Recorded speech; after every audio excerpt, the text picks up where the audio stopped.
Je reviens à vous dans ce message. Vondobia, Paul a tenu des discours qui contenaient une drogue puissante pour soulager les douleurs intensives du peuple et qui est semblable à la morphine. Dans ses multiples recherches magiques, il a eu une transcendance d'un dieu romain, Morphée, pour le sommeil prolongé et les rêves utopiques du peuple qui croit qu'on s'en sortira. Mais nous ne nous en sortirons pas avec lui.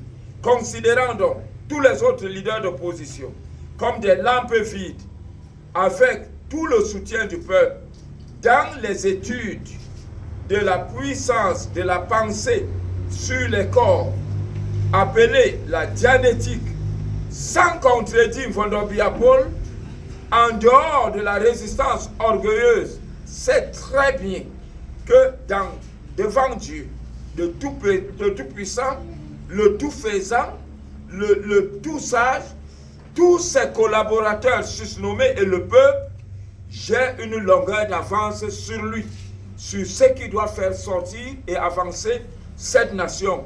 Et c'est ça qu'on appelle le Rukuda. D'abord, il ne peut pas déceler le type de puissance que je déclenche pour le réduire en un petit garçon qui se confine davantage, qu'on ne peut voir que par des simples images. Rien ne peut me distraire.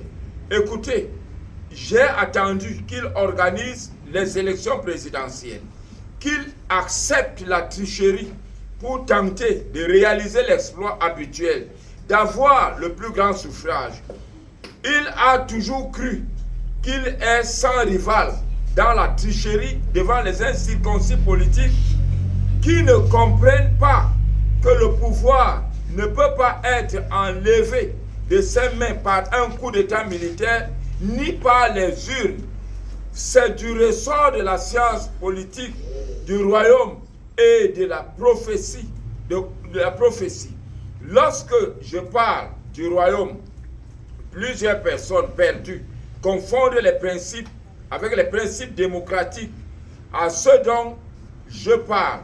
C'est pourquoi je me rends compte que nous ne sommes pas au même pas et même au même niveau. Je n'aime pas la distraction moderne de la démocratie qui est opposée au concept du royaume. Les idées que tiennent plusieurs personnes sur la puissance de l'Éternel, le Dieu tout-faisant, la dianétique judiciaire spirituelle doit s'appliquer de façon rigoureuse. Le test fondamental de la raison est l'aptitude à différencier le vrai et le faux. Et j'ai toujours dit qu'ils sont faux. Le bien et le mal, tout le régime a échoué devant la science du jugement. Embrassant le droit et les codes de la loi du royaume, les blâmes sont fondés sur les concepts du bien et du mal, le juste et le faux. Atana Clément est un magistrat à juger devant l'Éternel des armées. Paul Biya est à juger devant l'Éternel des armées. Atangandi est à juger devant l'Éternel des armées. Tous ceux qui ont accepté d'aller aux élections, sachant qu'ils vont encore amener les hommes à mourir, tous sont à juger devant l'Éternel des armées. C'est pourquoi j'ai dit, tous les auxiliaires du MINAT, gouverneurs, préfets, sous-préfets, les chefs de district, les chefs de groupement, etc., je dis encore, ils doivent être jugés devant l'Éternel des armées. J'ai à atteindre le but qui n'avait pas encore été atteint.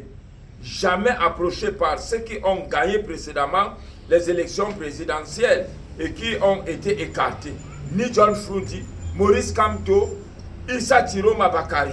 Le mal est que tous ces grands leaders d'opposition n'ont pas compris le mécanisme de la marche avec un autre contexte, loin de la démocratie biaenne.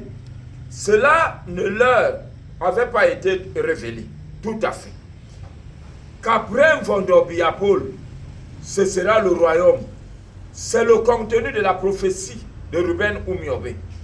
Sans définition précise du juste et le faux, le bien et le mal, le pays vivra toujours le même système. Ces 4 concepts dont je vous parle, ces concepts doivent être les véritables clés. Et ces clés ont été ignorées par Vodobia et toute sa troupe. Comment voulez-vous que les décisions judiciaires, les lois et les décisions perdent de valeur devant ce